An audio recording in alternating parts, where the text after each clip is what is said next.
अच्युत अनंत गोविंद का नियम कैसे करें। ये प्रभु के नाम है और ये विशेष करके बीमार जब व्यक्ति होता है, बीमारियों से त्राण पाने के लिए, शरीर की तंदुरुस्ती के लिए, निरोगता के लिए, आरोग्य वर्धक, ये तीन प्रभु के नाम हैं। और ऐसा धन्वंतरी भगवान ने कहा है। तो अच्युत अनंत गोविंद ये औषधि के रूप में काम करने वाले हैं। तो आपने कहा इनका नियम कैसे करें? कोई नियम नहीं।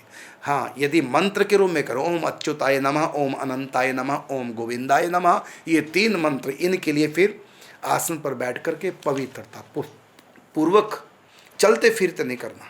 नाम जप आप चलते फिरते कर सकते हैं। नाम जप आप चलते फिरते कीजिए।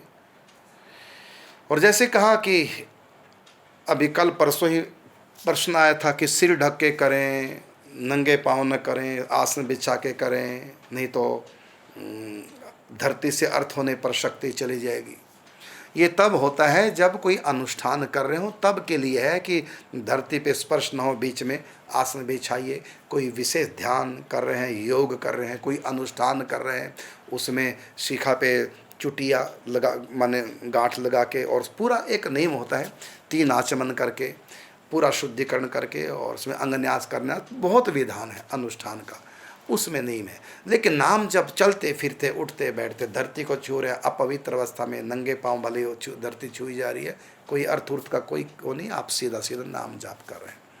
तो भाई को भाई अनक आलसहु, नाम जपत मंगल दिशि दसु। हाँ, अनुष्ठान जब करते हैं तब फिर कहा कि धरती से टच ना हो, एक बीच में आसन रखो, और उसके अलग से विधान है। जब विशेष ध्यान में हम प्रवेश करें तब के लिए भी कहा, क्योंकि कुछ एनर्जी उस समय विशेष प्रसारित होती है और जो धरती में चली जाती है, एक ऊर्जा हमारी। ये तो ठीक है अनुष्ठानों में, लेकिन नाम जब चलते फिरते उठते बैठते उसमें कोई हानि नहीं है, उसके लिए छूट है। ये जो नियम बताए हैं, जय चुटिया में गांठ लगाओ या सर ढक के करो, तो आसन लगाए करो, ये तो केवल अनुष्ठानों की बात है। बाकी चलते फिरते उठते बैठते कैसे भी ध्यान में खोना हो, चिंतन में डूबना हो, उसमें चिंतन जब करते हैं, मन जब एक केंद्रित होता है ना, एक ऊर्जा निकलती है हमारे शरीर से, और जो शरीर में ही सुरक्षित रहे। उसके लिए भी कहा कि ज्ञान मुद्रा में हाथ में ऐसे कर लो, तब भी हमारे अंदर पावर आती है। तो कहीं उसके साथ है, लेकिन नाम जप में ऐसा कुछ नहीं, कैसे भी करो नाम जप।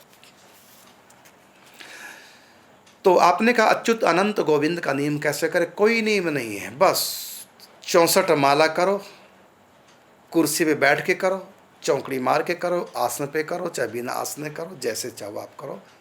64 माला करो और कम से कम 40 दिन करो।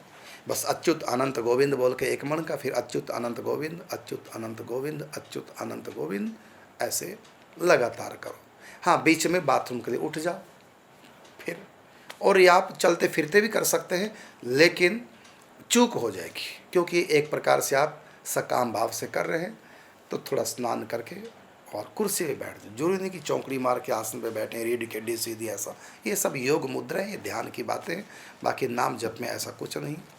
और आप 64 माला करें, और ये नियम है बस, और कोई नियम। और ये भी नियम हमने किया है ना, और उससे लाभ प्राप्त किया, इसलिए बता रहे हैं। और ये भी है कि आप चलते फिरते कर लें प्रभु का नाम, क्योंकि शास्त्र कहता है नाम तो कैसे भी चलते फिरते कर सकते हैं, लेकिन आप विशेष अनुष्ठान चाहेंगे तो इन 3 नामों का, तो हमने जो अनुभव किया है उसके आधार पर बता रहे हैं। 64 माला कुर्सी पे बैठकर दीदी से हम कराते हैं विशेष परिस्थिति में, और कोई नियम नहीं है। बस एक ही नियम है कि 64 माला करके उठो। हाँ, बीच में बाथरूम के लिए जा सकते हो, बस आचमन करके कुल्ला करके फिर कुर्सी पे बैठ जाओ, टांगे लटका करके, जैसे बैठा जाए। ऐसे भी कर सकते हैं, ऐसे कर सकते हैं, जैसे चाहो करो। नाम आए, नाम में कोई नियम नहीं है।